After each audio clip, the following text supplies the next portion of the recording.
Hello everybody and welcome to your Indie Snapshot for today. Today, we're taking a look at a game that, like a lot of games lately, take place in the zombie apocalypse genre, but also like a lot of games lately, is trying to put a unique spin on it so it's not like everything else. And that game is a game by Screwfly, if I could say that correctly, Entertainment called Zafehouse Diaries. Now, some of you might know what Zafehouse Diaries is because it's actually been around for a little while in alpha and beta form and purchased on their website as well as a couple other ways to get a hold of it. But today, the day I'm recording it, that is, on September 6th, it has officially hit Steam. And I figured I'd show you it because it's a really basic concept, but extremely deep in its production, and provides a type of entertainment in this genre that you don't see too often. It is a game that is a good mix of a choose-your-own-adventure, a text-based RPG, and a management game for those who like tycoon type of games.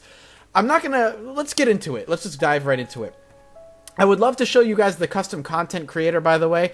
I can't because the visuals for that don't record for some reason. I think I know the problem, and I don't think there's any way I can fix it. But I'll talk about it when we are finished up. So we're going to go ahead and hit New Game, and you have 3 difficulties. Outside of them actually being relatively easy or hard, there's actually some differences that go along with each difficulty. So if we play Easy Mode, what that's going to mean is that there are no time limits, no objectives, no escape. You basically survive for as long as you can.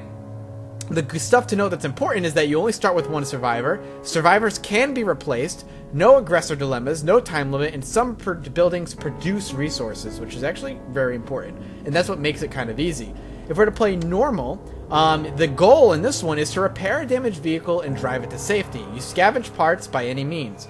When you play this difficulty, you start with 5 survivors, but the survivors cannot be replaced. Some aggressor dilemmas, no time limit, repair vehicle to win the game, and no buildings produce resources. And deadline being the hard one, is you last a week with 5 survivors, finding clues to help get you rescued. You have 5 survivors, they can't be replaced, you have a lot of aggressor dilemmas, you have a time limit of 5 to 7 days, which is randomly generated, at least 1 survivor must be rescued, and no buildings produce resources. Now, I'd love to show you these 2, but to be honest with you, it takes a lot of time, and I will probably not win, because I'm still pretty new at the game.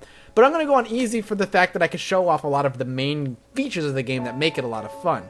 So, we're going to hit the start game.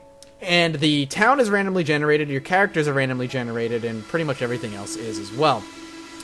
And unlike a lot of games that these days, you're not actually directly in control of anybody. In fact, there's no graphical interface pretty much at all. It's all very text-based and very basically visualized, almost as if you found this diary and read the story of the survivors that it talks about. You are presented with this diary right here, and this is basically going to tell you everything that happens. You, like I said, have no control over the survivors. Instead, you give orders to your survivors. You give them directions. You make decisions on what they're going to do, and then the outcome of those decisions that you have given them, or the orders that you have given them, are written down in this diary, almost like die rolls that are recorded. Your decisions and the outcome of those decisions are recorded in this diary. So first and foremost, we are currently at 10 Clydesdale Street. It's the end of the line. Everyone else is gone. The town is quiet, but it won't stay that way. If we find a flashlight or a beacon, we could signal other survivors without attracting zombies. There's an address scrawled on the wall. Maybe it might be a good idea to start looking over there. So it's September 6th, 6 a.m. This watch right here dictates the time. Now, time doesn't pass normally as we play. If we want time to pass, we have to click on the watch, and when we click on the watch, an hour will pass. And during that hour, depending on whatever you assign to your survivors, progress on the task that you gave them will be made, or the task could be completely completed, depending on how easy the task is. If we click over here, we're going to get a map of the town, which is randomly generated every time. And I got my own character. So, let me talk about this real quick. In this game, this game gives you the tools to create your own survivors with your own picture, as well as your own stats and what they're good at. You can also create your own map locations that'll be generated into the game, as well as creating your own professions that are generated into the game. So, in my previous recording, I tried to talk about the character generator and how to create characters and professions. So I created myself, and I created the YouTuber profession. Mathis is going to be given a random profession. That's just what he does. That's how I dictated him. But he's going to have a few stats. So we're going to take a look at him in a minute. We'll take a look at him right now. So here's Mathis. He's represented by this coin on the map. This is where we are located. And over on this clipboard right here is going to give us a lot of information. So this top right here, this is talking about 10 Clydesdale Street. The house is unsecured, so we don't have any barricades on it.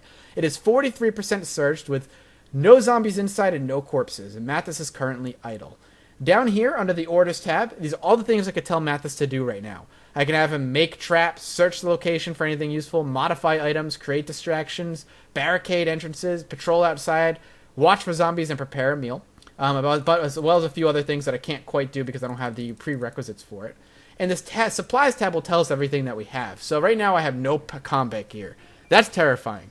I have 3 pieces of scrap, which is what I use to modify and make traps. I have a can of gasoline, which would be, I could start a bonfire to attract zombies, which is good, from all over town. So if there's zombies all over the town, I could maybe swing over here, create a bonfire, and attract them all here.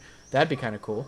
I have a crowbar, which is going to help me break into things. As you can see, everything has stats in this game. So this crowbar, this is very much like a pen and paper zombie D&D session. That's a good way to look at it. So this crowbar has a bunch of stats that make things certain, making breaking into buildings easier and whatnot. I have a flashlight, a saucepan, a sponge, and a stereo. Useful, kind of. Plays music to attract zombies. I have a Band-Aid. That's probably mildly useless. But I have 10 cooking ingredients and 9 snacks. That's always good. We have a lot of food. We're pretty good. So the first thing I'm going to want to do is search the house to make sure that the house is fully searched, 100%, that we have everything out of this house that we want. But first, let's take a look at Mathis. Mathis was a surgeon. Well, that's interesting. Mathis was a surgeon. He is 27 straight, has a high school... Wait, I'm a surgeon with a high school education. I come from a middle-class background. That doesn't make any sense. He is experienced and stable, investigative and inquisitive, and is most useful treating injuries, collecting ingredients, cleaning up corpses, creating a distraction, modifying items, and producing ammunition. He doesn't accept gay people. That is literally the complete opposite of me ever. But hey, that's me. This is Mathis. There's nothing known of my past. My past is a secret. So this will basically tell me what I'm good at. These are basically using words to describe the stats that I'm given. I'm pretty good at looking around.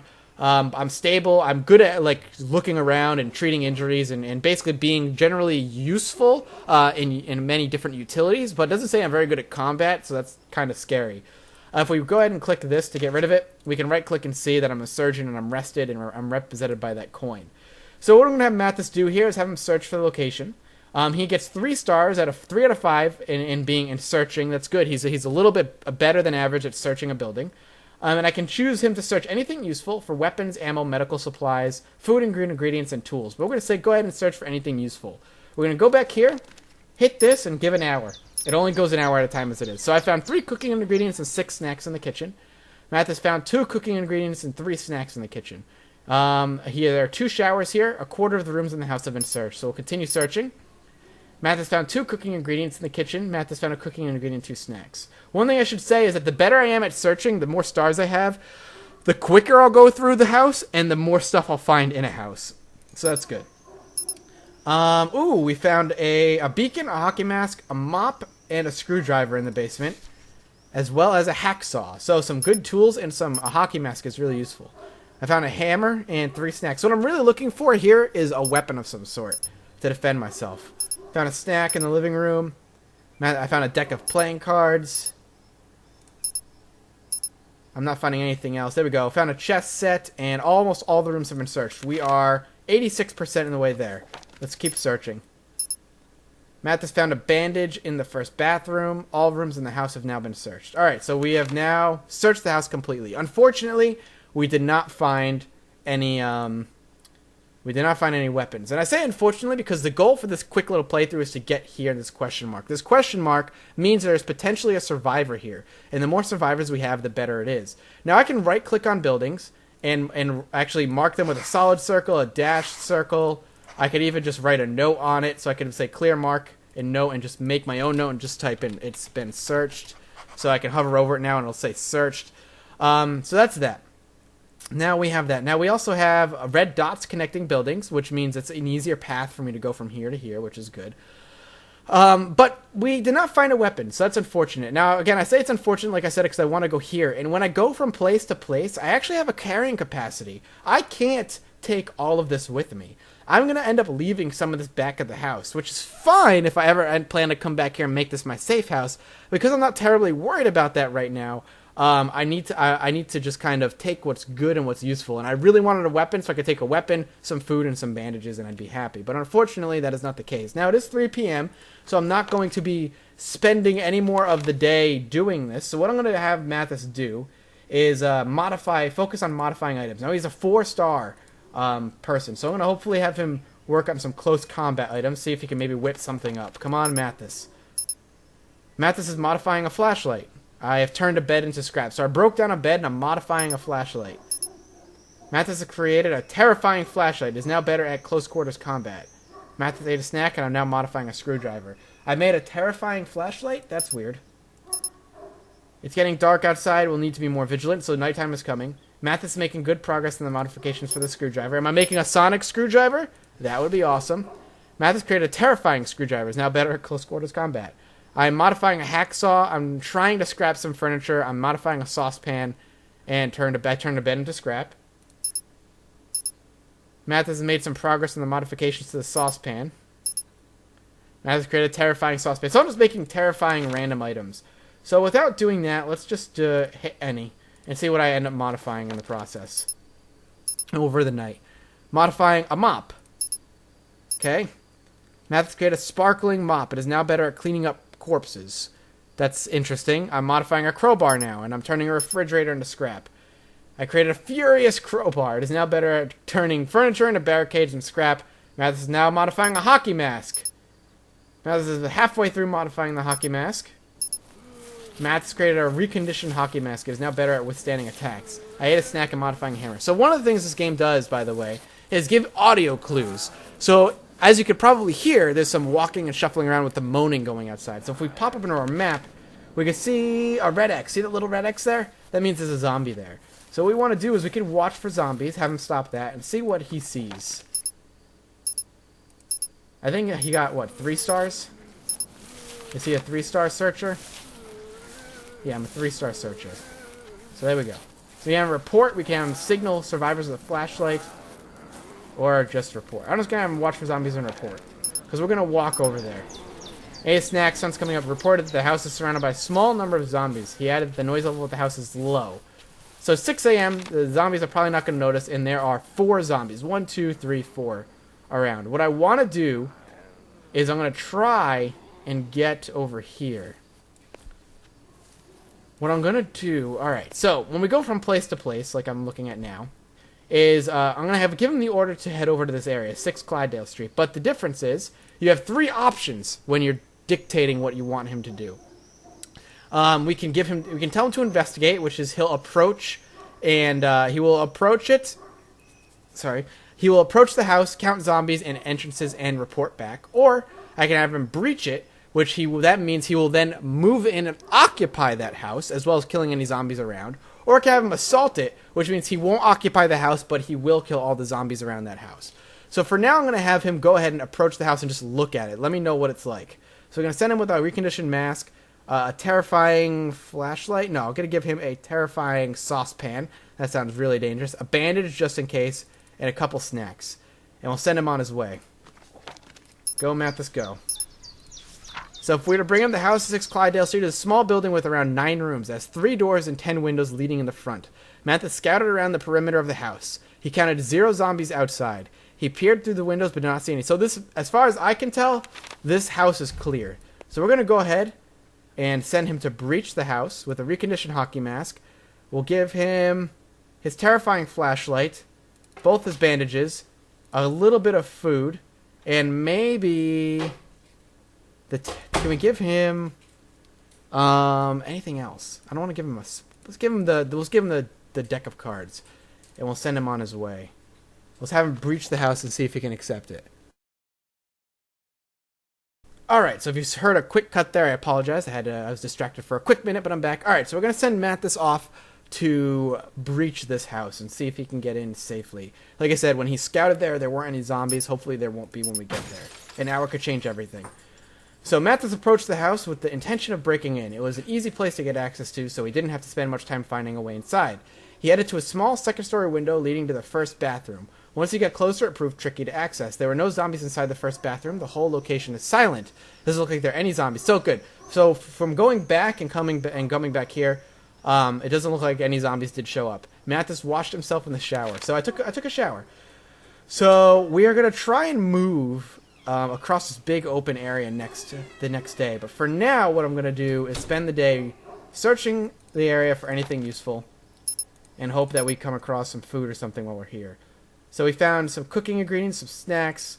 There are 2 showers at the house. All right, let's see if we can find any. Any weapons. Let's see if we can find any weapons. Found a carving knife and a snack. So I'm focusing on finding weapons, but I'm still finding food. So hopefully we'll find something really important. Ah, we found a gun. Mathis found a baseball bat, a crowbar, a hacksaw, a handgun, a hockey mask, a screwdriver, a sponge, and a wrench in the garage. That is a hugely good find. All right, we don't have to search for weapons anymore. So what I'm going to do is we could just kind of actually let him idle. We actually don't need him to do anything. We can watch for zombies. We'll have him watch for zombies until the next day. Well, actually, you know what?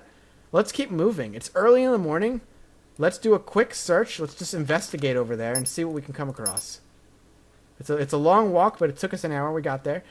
House of 3 Moody Road, a small building, around 8 rooms, has 1 door and 9 windows leading in from the outside. Mathis scouted the area, the perimeter of the house. He counted 1 zombie outside and peered through, but did not. So 1 zombie on the outside. That's not a big deal. And he's almost back. So he's able to get there and get mostly back in time. So he's not quite back yet. He has returned now. Returned from the recon. So it took him about 2 hours to get there. So it's going to be a one-way trip for us. We're going to go ahead and breach. We do want to bring the reconditioned hockey mask, handgun, and a baseball bat. We want to bring 1 crowbar. We could probably bring the terrifying crowbar, to be honest. Unless it's not here. Terrifying flashlight, a bandage, and a snack. Sounds good to me. Let's go and breach this house. Alright. Mathis approached the house with the intention of breaking in. He had to spend some time trying to find a way in, increasing the risk of a confrontation. He headed to a small second-story window leading to the 3rd bedroom. Once he got closer, it proved tricky to access. There were no zombies inside the 3rd bedroom. The whole location is silent. A small mob is gathering outside the house. I found a chess set, and there are 2 showers. So there is a small mob gathering on outside. What I'm going to do is probably wait out the night. We're going to search the location for food while we're here. We want to make sure we have something to eat, and while we spend the night here, so we do want to look around. Now this says almost all the rooms have been searched, which is good. Found gasoline, and we've searched the entirety of the house. So it's a small house, but that's fine. Oops, didn't mean to do that.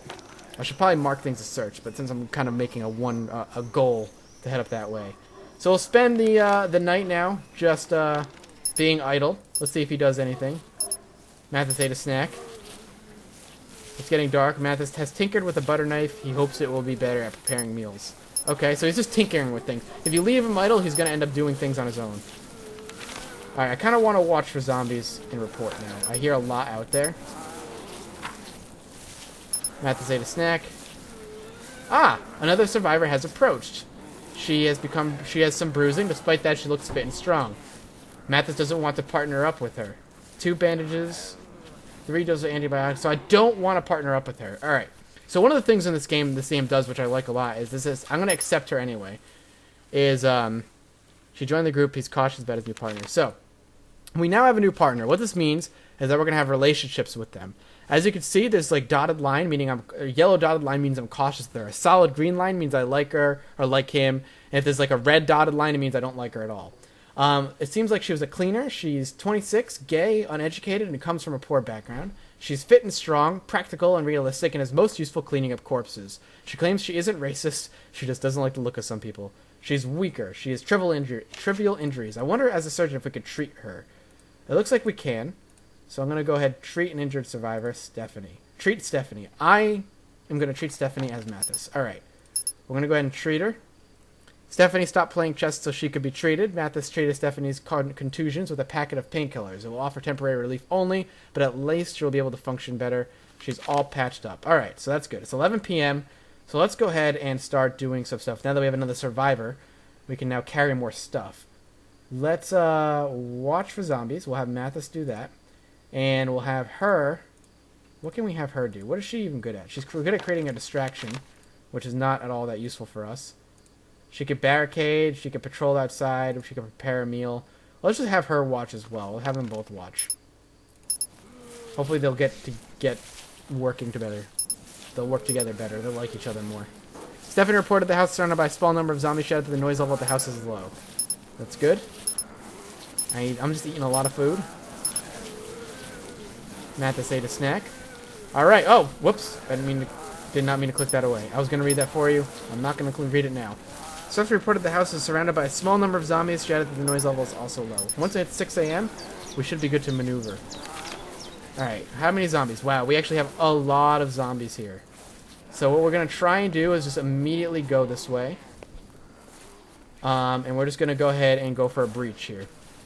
I'm going to take 2 baseball bats and the handgun and the reconditioned hockey mask because we can carry it all. Let's take a carving knife, a terrifying flashlight, painkillers. She brought a lot of stuff, which is good. Bandages, antibiotics. We'll take all the snacks as well. There we go. And we'll just make a run for it. Alright, looks like somebody got hurt. Alright. The house at 2 Satellite Drive is a small building with around 9 rooms. It has 1 door and 10 windows leading in from the outside. Mathis and Stephanie approached the house with the intention of breaking in. They had to spend some time trying to find a way in, increasing the risk of confrontation. They headed to a small second-story window leading to the first bathroom. Once they got closer, it proved tricky to access. Mathis received small cuts and tears. They had to take out 1 zombie before they could break in. There were no zombies inside the first bathroom. The whole location is silent. A small mob is gathering outside. So it doesn't look like there's a survivor here. There's a very good chance that she was the survivor that was in that house that has made her way over here. So I am going to go ahead and treat myself because I have some small cuts and contusions. I treated his lacerations, so I'm all patched up, which is good. And now we're here, and I think this is where we're going to stop. I don't want to show anymore. I feel like there's a lot I could show here. I won't say this is the last of this game you're going to see. I feel like you're probably going to see a bit more of it, but I feel like I have presented to you a good general idea of how this game plays. And as you can see, like I said, even though there's no graphical interface, you're not directly controlling anybody, it's all kind of written and shown via maps, I think it's a lot of fun. I'm having a lot of fun with it. Yeah, it requires a bit of your imagination to fill in the gaps, but I think it works really well, and even just the small audio cues add a lot to the immersion that the game is presenting to you, even though it's presented in a very minimalistic style.